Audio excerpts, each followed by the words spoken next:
It all started on a quiet Saturday morning when I walked outside to check on my newly cleaned backyard pool, only to find a teenager, someone I'd never seen before, lounging beside it like he owned the place. Turns out, he was the HOA president's son. When I politely asked him to leave, he shot me a smirk and said, "This pool belongs to the HOA now. My mom said so." I honestly thought it was a joke. But within minutes, the kid was on the phone with 911, reporting me, me for blocking HOA access to my own private pool. By the time 2 patrol cars pulled up, I was standing there with my jaw on the floor, holding a copy of my property deed. The officers looked just as confused as I felt. I explained everything, that the pool was on my land, that I paid for it, maintained it, and that the HOA had no claim. The cops nodded and told the kid to leave. That should have been the end of it. But later that day, his mother, the infamous HOA president around here, came storming over with a clipboard and a ridiculous list of violations. That's when I realized something. If they want to play games, they're going to find out I play better. I didn't yell, I didn't argue, I just got to work. And by sunrise, there was a brand new wall standing tall around my pool. The wall wasn't just about privacy anymore. It became my line in the sand. I'd lived in this neighborhood for 6 peaceful years without a single problem. I paid my dues, followed the rules, and minded my business. But ever since the new HOA president took over, things had changed. Petty complaints started piling up. Lawn too long, violation. Shed too close to the fence, violation. And now, suddenly, my pool was considered shared HOA space just because it looked better than the one down at the clubhouse. It was getting out of hand. I built the wall in silence that night, brick by brick, knowing full well it would cause a stir in the morning. And sure enough, as soon as the sun came up, a crowd of neighbors started gathering outside my yard like it was a movie premiere.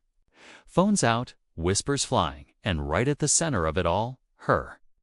Clipboard in hand, sunglasses on, like she was running a press conference. "This is not approved by the HOA," she shouted, trying to act like she had some kind of legal power. I calmly walked over and reminded her that my property line was clearly marked on the city plans, and I had every right to protect what was mine. But she wasn't listening. Instead, she threatened to bring in lawyers and city inspectors. That's when I realized this wasn't just about a pool. It was about control. And I wasn't about to give in. By that afternoon, things had escalated beyond what I expected. I was in my backyard finishing up some ceiling work on the new wall when I noticed a young guy pacing outside the gate. I didn't recognize him at first, but then I realized it was the HOA president's son. Maybe 19 or 20, full of attitude, with his phone already pointed in my direction. "This pool belongs to the HOA, he barked, loud enough for the neighbors to hear.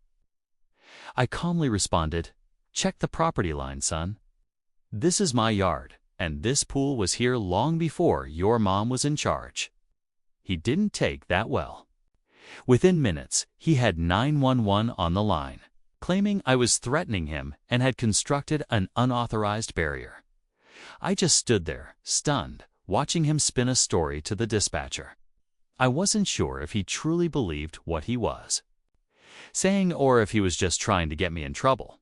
Either way, it was clear this wasn't going to be solved with a friendly conversation, as the sirens echoed in the distance.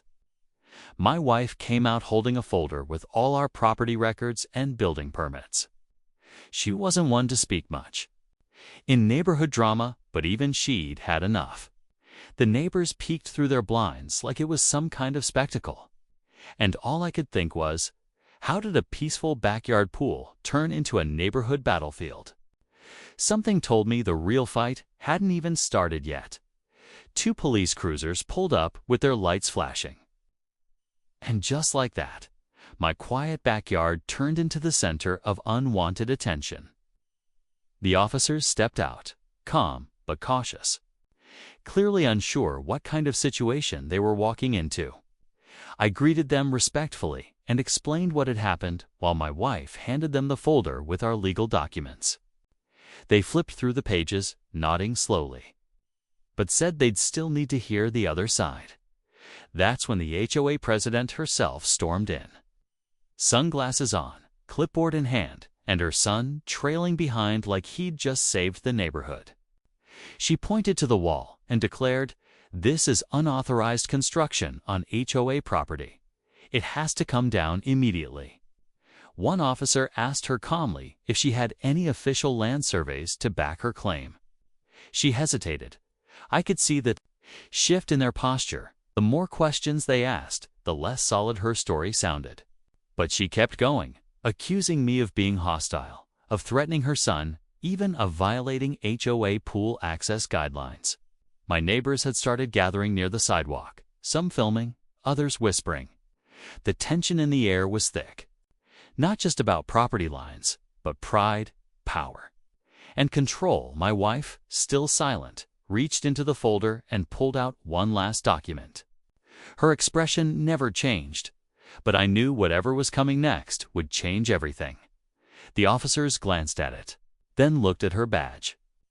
That's when the mood shifted completely. As soon as the officers laid eyes on my wife's badge, everything about their approach shifted. She wasn't just handing them paperwork, she was handing them authority. My wife worked for the state attorney's office, something we rarely talked about in the neighborhood. We liked keeping things low-key, but now it was clear the situation had escalated past being neighborly. One officer turned to the HOA president and asked again, this time more firmly, "Do you have any proof that this pool area is HOA property?" Before she could respond, her phone rang. Loud, on speaker. She answered without looking at the screen, probably trying to look composed. But the voice on the other end wasn't what she expected it, was her own HOA board's lawyer, Hood. Just reviewed the boundaries and confirmed the pool and yard were not under HOA jurisdiction. You could see the panic wash over her face. She stammered, tried to backtrack, and claimed there was a miscommunication, just as I thought things might finally calm down. Her son suddenly stepped forward, pulling out his own phone. He began recording. Again, loudly declaring we were harboring illegal construction and threatening to post it on the neighborhood app and social media. But then, he accidentally revealed something else. His video showed him climbing over the wall earlier that morning. Clearly trespassing. Everyone froze. Even the officers blinked, now realizing this wasn't just a property dispute. It was shaping into something a lot more serious, something that could backfire on the HOA entirely. The officers took one look at the video, then at the son, and calmly asked, "Did you have permission to enter their property this morning?" Smug expression melted into confusion. He stammered something about checking for safety, but it was too light. The footage showed him clearly climbing over the private wall. Trespassing wasn't just obvious, it was recorded. The lead officer asked us if we wanted to file a complaint. I glanced at my wife, and she gave a subtle nod. "Yes," I said. "We're tired of the harassment. This has gone too far." Karen's face drained of color. The officer began writing up the report, and suddenly the power dynamic had completely flipped. The HOA president tried one last desperate attempt at damage control. "Surely we can work this out without getting lawyers involved," she said, her voice brittle. But it was already past that. What none of them knew was that my wife had quietly filed a formal complaint to the county weeks ago. And that complaint had triggered an audit of the HOA's activities, especially how they were collecting dues and enforcing rules. Just as things seemed to settle, my phone buzzed.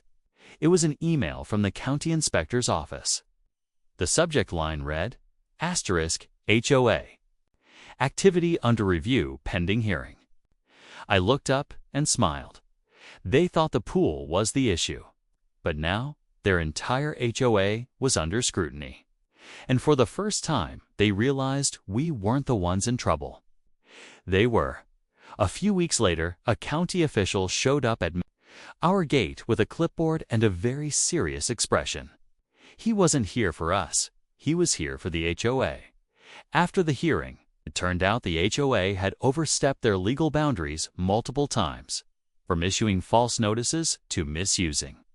Collected funds, their entire operation was put on probation. Karen and her son were advised to stay off our property, and a restraining order followed shortly after due to repeated violations. Life around the neighborhood finally began to feel normal again.